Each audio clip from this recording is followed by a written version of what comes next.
हे पहा मैत्रिणींनो, आपण तिळाचे लाडू बनवणार आहेत. त्याच्यामुळे कमी गॅसवर हे तिळ भाजून घ्यायले. मस्त गावरानी तिळ आहेत पहा. हे असे लालसर कमी गॅसवर एकदम भाजून घ्यायचे. हे पहा, इथं आपण तिळ घेतलेत भाजून. आता थोडेसे थंड होऊ देऊत. तोपर्यंत शेंगदाणे घेऊ थोडे भाजून. लालसर शेंगदाणे भाजून घ्यायचे एकदम.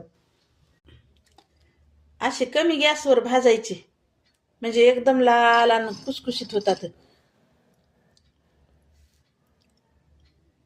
वेळ लागते थोडा, नंतर थंड होऊ द्यायचे आणि त्याची साल काढायची.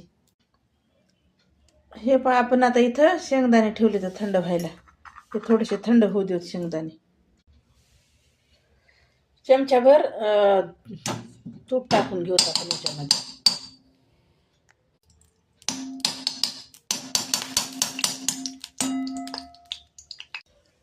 तूप टाकले आपण.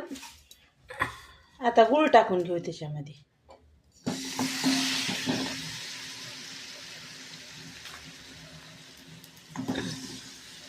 आणि थोडासा पाण्याचा शिडकावा देऊ त्याच्यावर. थोडस काहीतरी उग टाकलं म्हणायला टाकायचं पाणी, 2-4 थेंब. हे पाय असा पाक तयार का झाला याचा.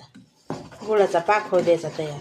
आणि हे इथं शेंगदाणे सोलून थोडेसे आबडधोबडाचे कुटून घेतलेले. इथं एका एकाचे 3-3, 4-4 तुकडे करून घेतलेले. इथं कोणी कोणी थोडेसेच कुटते, 2-2 तुकडे करते, पण मी थोडे हे केलेत, असे केलेत पहा. आता आपण तिळ टाकून घेऊ त्याच्यामध्ये पाक झाल्याच्या नंतर. लाडू बांधायचे.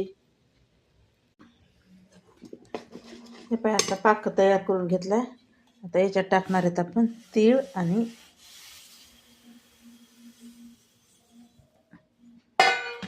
शेंगदाणे. याचे बांधणार आहेत आता लाडू. हे पहा मैत्रिणींनो, झाली बाई, चटकी बसली हाताला लई. हे असे बनवलेत बघा. हे आपले तिळाचे लाडू तयार. आता ह्याचे छोटे छोटे करायचे 10. विठ्ठल रुक्माईला 5 आणि घरच्या देवाला विठ्ठल रुक्माईला. घरच्या बाहेर जातात ना मंदिरामध्ये, तिथे लागतात 5.